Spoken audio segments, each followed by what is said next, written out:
Iowa School District better than you and Steve Merrill. So we're lucky. We're lucky to begin our 21st year of this show with your smile. Thank you. That we got us used to it now. So we have to begin. That's our launching pad. To see smile on your face, Dr. Ramey. First, I would like you to correct your title, because I think we wrote that you are Director of Human Resources. I know you have a lot of hats, just like me, right? Right. But real hats. Right, exactly. Probably not quite as many hats as you. I have fedoras, but you have hats. Right, sure, I do. I told you last time I'd wear one this time, and I didn't, so maybe next time. But I think since last time that we were together, I did take on an additional role for the school district, and so beyond leading HR efforts for the district, I'm also our Chief Community Affairs Officer. So in that role, I work in the community engagement with our media partners, and so have some focus outside the school district rather than just always inside the school district like I was in HR, but still doing both. And that's just two of the many things we do as an administrative team, but that's where I focus my efforts. You are the best person for the position. Anyway. Well, thank you. But now you are an educator, an administrator, and a lawyer. And what else in your bag? I mean, you have. I like to say retired lawyer. I don't really claim that one very much, but I did go to law school at Iowa before I switched gears and came into education. And I think it gives me a unique perspective, and I think it's important, diversity of thought around our leadership table, because it provides me from that alternative career path into education. And as we know, the more diversity, the better, and that's one of our focuses this year, is bringing more diversity to our workforce in the school district. As our student population changes, I think it's crucially important that the adults that work with our students continue to change with them. Well, I like the word chief of staff, because it really represents for me a lot of things related to the vision and so forth. As a chief of staff in the district, how do you see the changes that are happening now in our climate and in our generally in the way we deal with our culture, with our relationships, with community connections, and so forth? I think they're good. I think they're good for our kids. I think they're good for our schools. I think it's good for our community overall. The more diverse we can be, the more that we can reflect the world beyond Iowa City, beyond Iowa. I think that's crucial for our students to be successful on a worldwide global platform. We want to prepare our students to succeed wherever they are and whatever they do. And so the diversity that's increasing inside our schools is tremendously a positive development for us. And as a district, we need to make sure that we keep pace with that in terms of the professional development that we provide for our employees, in terms of the cultural awareness as different students come and join our classrooms. We're meeting all of our students' needs, not just trying to make our students all fit into one certain mold or one certain path, that we're providing a plethora of opportunities for them to be successful. One size fits all. No? That's right. That's not us anymore. Exactly. It's not education at all anymore. And now there are a lot of changes now as far as the legislative branch is concerned, the political arena, the community demographic changes, and all that. Walk me through the process. I mean, when you deal with, for instance, now you are dealing with you are listening to the community. You are trying to gather information about their feedback. How do you put all these things together? Honestly, it's difficult, because as much community engagement as we do, we know we're not going to hear from everybody. And often we only hear from certain pockets of the community or certain factions. And we have to keep in mind that we're here to serve all students. We're here to serve not only the students whose voices we hear, but sometimes more importantly, we're here to serve those students whose voices we don't hear, those families' voices that might not always come to the forefront. And so we have to take the input that we get from all different types of sources and throw that in with the knowledge that we already have, that the superintendent brings to the table, that his team brings to the table, that our board brings as a representatives of the community to the conversation, and utilize all those pieces to make the best decisions. You know, sometimes people get upset when they make a suggestion and it's not implemented specifically by the superintendent. And it might have been a great suggestion, but when we look at the overall scheme, it might not have been the greatest suggestion for all students. And we have to keep that in mind. We have to take a systems approach, but also be flexible enough to know that we have to meet individual students and individual families' needs. And that's the real balancing act. Again, it can't be that one size fits all, but at the same time, there has to be systems in place to make sure that we're moving everybody forward. I think you have pinpointed a very crucial point here, which is we are getting this feedback from certain groups or pockets or factions of the community, but not from everybody. I don't know. I mean, this is a very rhetorical question here. Is it possible for the board to mobilize the community? Because I don't see this as a function, honestly, of the administration. I mean, the administration has their plate full. Sure. I mean, you have to deal with a lot of things, from the budget to the staffing, from the classroom, the equipment, the supplies. I mean, that's another. But the board members are the ones who are down there in the alleys and the streets, in the coffee shops, that they can talk to people and bring them to the. And sometimes they complain and they say, well, we have Mr. X and Miss Y all the time talking and nobody else. Well, that's your role then, to bring other people. I think I'm not trying to criticize the board, but I think the board, if they don't do this particular part, mobilization of the community, then it will create a burden on the administration somehow. I don't want you to tell me yes or no here, because this is just an opinion, you know. I mean, it's not really a fact, and I cannot really substantiate it either. But because you may get a board member that say, oh, we are doing our best.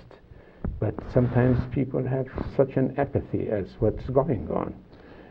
The board members have difficult jobs, right. And you call them jobs, but they're actually they're volunteer activities. They don't get paid, and they give a tremendous amount of their time and effort for the benefit of the school, and they do. They work hard to represent all the different voices, and they can't necessarily bring in hundreds of people to speak, but they can represent those voices at board meetings and community listening posts, and I think that they do a nice job of that. And they're also able to help facilitate on behalf of the administration, whether that's with our other elected leaders in the community. You know, the school district is in that very unique position where we serve 5 different municipalities and the county, and so the board is able to have its tentacles reach to those different areas and try to be that force that can kind of bring some holistic change to a region that affects everyone, and they do a nice job of representing those voices. And one of the latest examples of that is a great new partnership that the board has helped facilitate for the district with the Creative Corridor Center for Equity. And the board had the district sign on as one of the partners, and one of the things that this organization is going to do is it's going to help us with our efforts to attract more applicants of color to the district, and not only attract them but also help retain them in our system so that we can start moving more towards our goals of a diverse workforce, of making sure that our adults in our buildings reflect our students in our buildings. And without the board, that would have been very difficult for us to do, because the board was able to help reach out and make that connection possible. And so they do a good job of helping make sure that a variety of opinions are represented in the conversations. Well, the lawyer in you had dragged me already to the next question so smoothly, because you talked about the diversity and people of color and so forth. Now we have a vacant position by the departure of Mr. Ross Wilburn from the leadership of the district in the area of equity and diversity.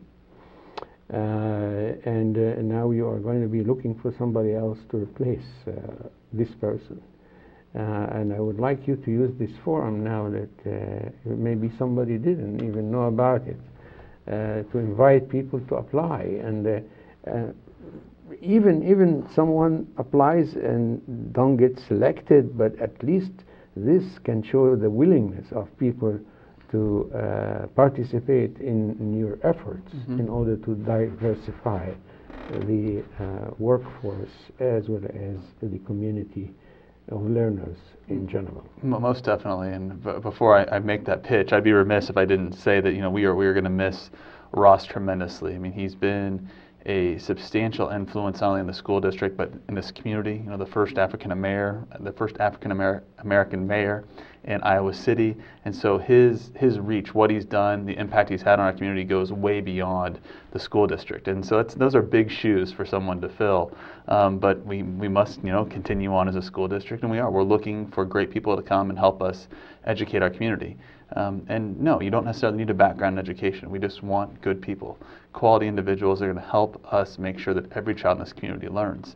We talked about at the beginning, I came from a non-traditional educator background, and so just because you might not have worked in schools for 10 years doesn't necessarily mean that you wouldn't be the right fit for this role or for a different role in the district. We want passionate people, passionate about kids, passionate about learning. So yes, anybody would like to apply, I'd encourage you to do so. And as you said, Hani, maybe it might not be this position, but there might be a different position that you'd be suited for to help us with our mission and our vision. And you are trying to, while you are building the new schools and trying to diversify the population in each school and equalize the percentage of learners between this and that, you are planning now for how many new schools? We're planning for four. 3 elementary schools and a new high school. The first one, Alexander Elementary, in the southern area of the district, is well underway. How does the name come? There was a selection committee led by our assistant superintendents that met over the spring. They took nominations from the community, and then there was discussion about the different individuals, and then they made a recommendation to the board, and the board selected the 4 that were going to be the names of the new school. South, or what was called South, is now Archibald Alexander Elementary School, which says is going to open up in the fall of next year, and we are extremely excited about the prospect of a new school. So this will be the first. It'll be the first one since I've been here, but in the area of Iowa City and that portion of our community in a long time, and so it's very exciting, not only for the school district but for the entire community. And when are you planning to start staffing? Well, we're actually underway a little bit. The application period for the principal is currently open, so we're hoping to hold interviews in October and have the new principal on board before Halloween. That's very soon. It is very soon. Yeah. I mean, I'm under the fire, under the gun here. I got to get this one done. We are lucky to have you tonight with all these tasks. I have to go back to the office. Yeah. It looks like it's a huge task.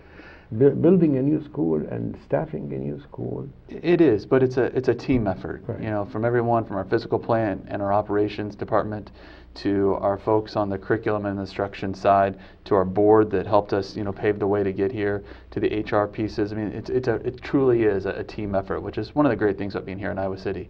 And of course, you can't forget the community, right? Without the community support, none of our new schools would have happened. We wouldn't be making the progress we're going to make over the next 10 years. And so it is a heavy lift, but it's clear that we're doing it together. And now you are thinking of the wellness program too, right, for the staff? I'm sorry? Wellness.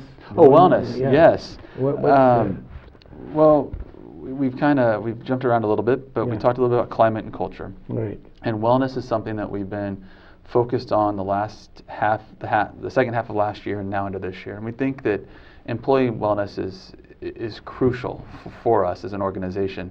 We know that if you feel better, you perform better, you're happier. And so we think that we need to make sure that's something that our employees have the opportunity to participate in. And it also allows us to have a little fun, a little competition in the schools. Last spring, we had what we called our first annual STEP challenge, where we had employees get into teams of 4 and then have pedometers and measure their steps. We had nearly 800 staff members participate, which over a third of our workforce doing something healthy during the day, which is just so great to be able to model that for our students, to be out there for their own health and well-being. And so this year we've expanded the program and we're going to offer a variety of activities simply because we should. We should. It's something that we should make sure that we're providing for our employees. In turn, we know that they'll be happier to come to work, and we want them to want to come to work. It should be a place you want to be, not someplace you just have to go. And you are an athlete. You are athletic by nature, right? As well as Steve. Yes. Steve was a coach too. Mm-hmm. I mean, that's a lot of people don't know that, but he was a swimmer. Right. I was a swimmer. Yeah. I don't know if I'd say by nature. I have to actually get out there and try. My brother was a natural athlete. He just roll off the couch and go be a superstar. Not me. I have to go to the gym. So we'll see this kind of model from corporate America, when people come in the morning and say, well, let us do 5 minutes of gym and stretch and all that. That's a great idea. I don't know if we're there yet, but one of the other things that the district is doing is it's part of Iowa City's Blue Zones project. Both from a workplace, we're going to participate, but also then our schools are part of the city's Blue Zone efforts, and so it's going down to our student level, and so they're engaged as well. And again, it's a community effort and something the school district wants to be a part of, and not just during the workday, but hopefully something that permeates into their personal lives as well. Doing all these tasks and all these huge endeavors with a smile is your style. I mean, I have seen you since you started here, and I've seen the people who were before in your place. Before Ann Feldman, it was Helen Walton, and then Dr. Peterson, and now Dr. Chase Ramey. So I mean, I've seen 4 or 5 different styles, and you keep doing your things in a very kind of low profile, with a smile, with a very delicate dealing with people, but this is a humongous task, and I can't envy you, because you are doing the supervision of the substitute service too, which is wow, it's really huge by itself. And now you have kind of some, let us say, shifting of roles among your team, right?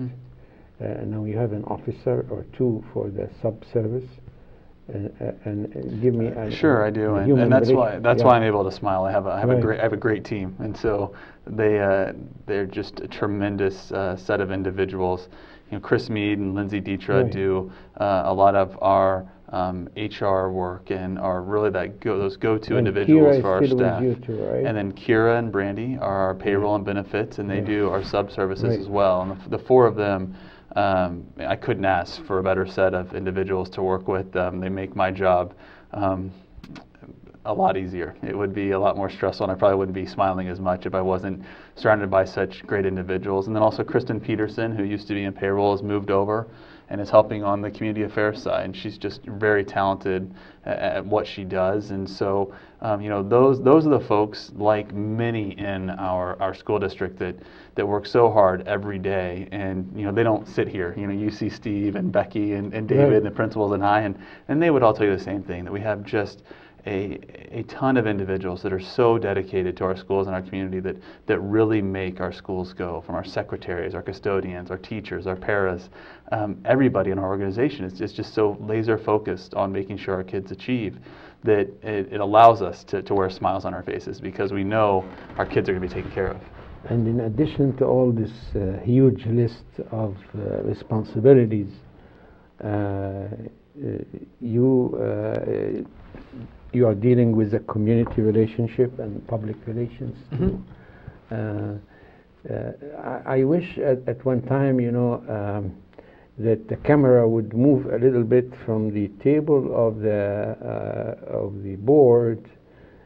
We can hardly see Steve Merrily at the right end or the left end, and and Kim. But sometimes you speak, or Becky speaks, or Anne, or the physical plants director, and we don't see them. Is it possible that the camera would be shifting, or that will need a lot of because a lot of people are watching this program.